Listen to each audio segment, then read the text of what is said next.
Fitnah dan serangan brutal tak henti dilancarkan kepada Presiden ke-7 Indonesia, Joko Widodo atau Jokowi, bahkan pasca beliau tak lagi menjabat. Teranyar, Jokowi diberitakan masuk dalam nominasi pemimpin negara terkorup 2024 versi Organized Crime and Corruption Reporting Project, atau OCCRP, bersama 5 finalis lainnya.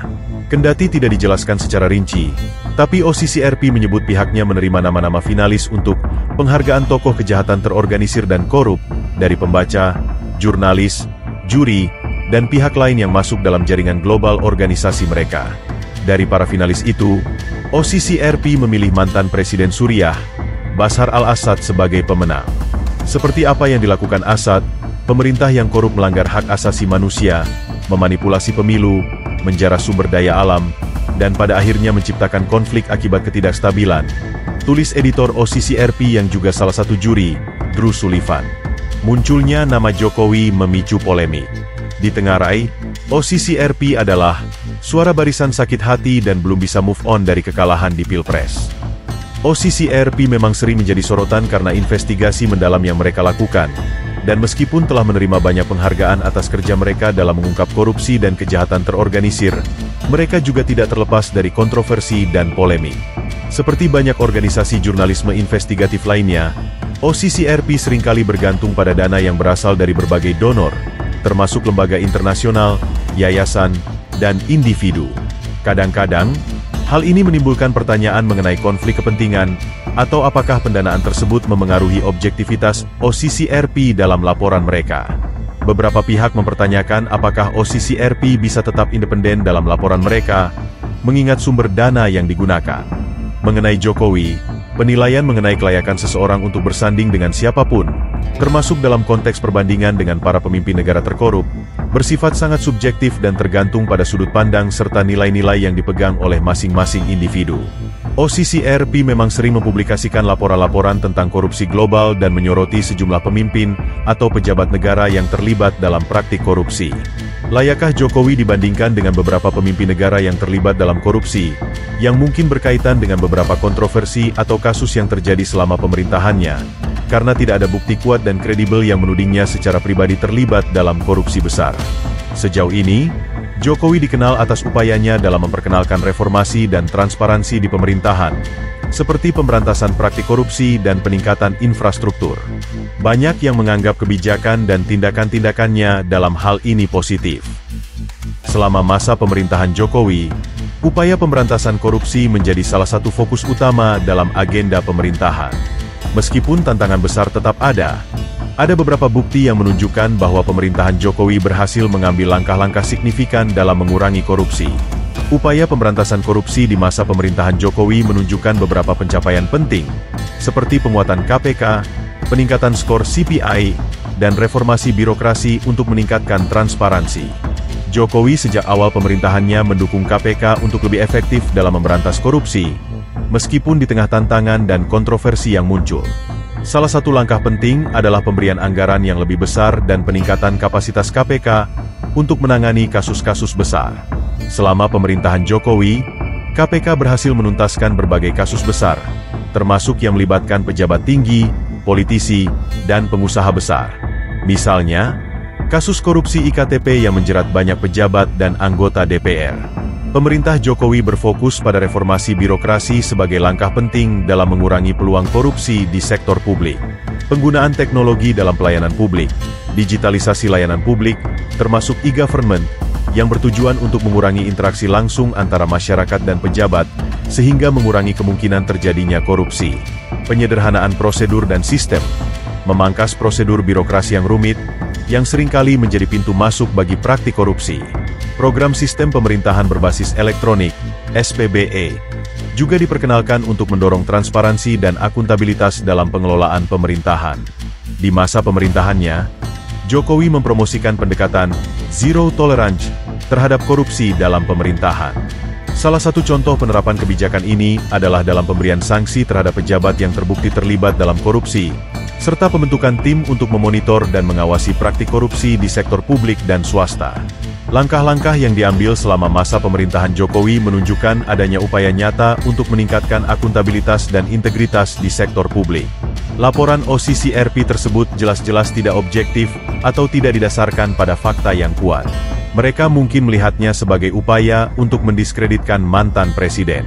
Ini tak lebih dari suara barisan sakit hati karena kepentingan politik atau kekalahan dalam Pilpres dan Pilkada 2024. Rakyat sudah tidak bodoh lagi.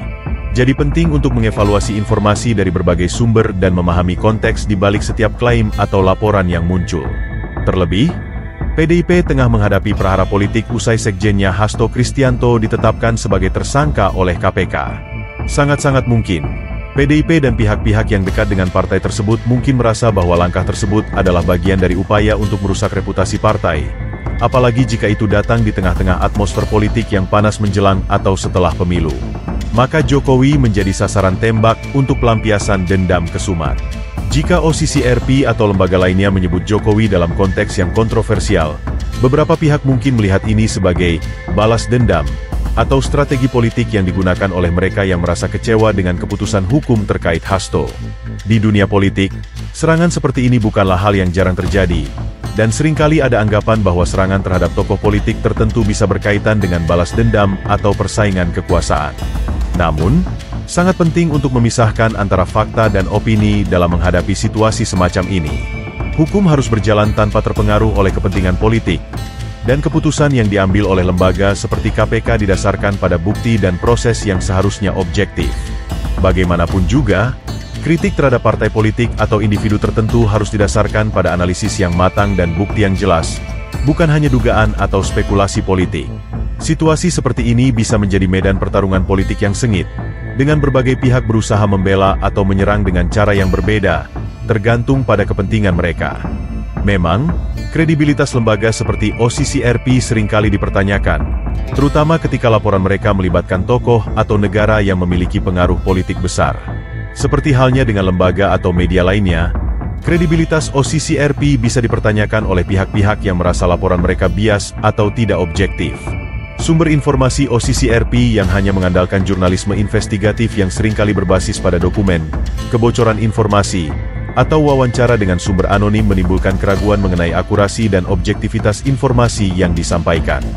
Belakangan, OCCRP mengakui pihaknya tidak memiliki bukti korupsi Jokowi saat mengumumkan Presiden ke-7 RI termasuk dalam tokoh terkorup dunia.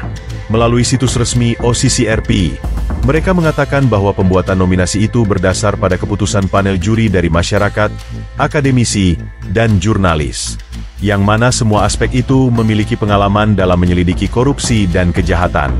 Kami membuat pengumuman nominasi itu setelah menerima lebih dari 55.000 kiriman, termasuk di dalamnya beberapa tokoh politik hingga orang biasa, tulis Drew Sullivan penerbit OCCRP, Jumat, 3 Januari 2025. Selain nominasi, mereka juga menentukan nama finalis yang tergantung pada dukungan online terbanyak dengan beberapa dasar.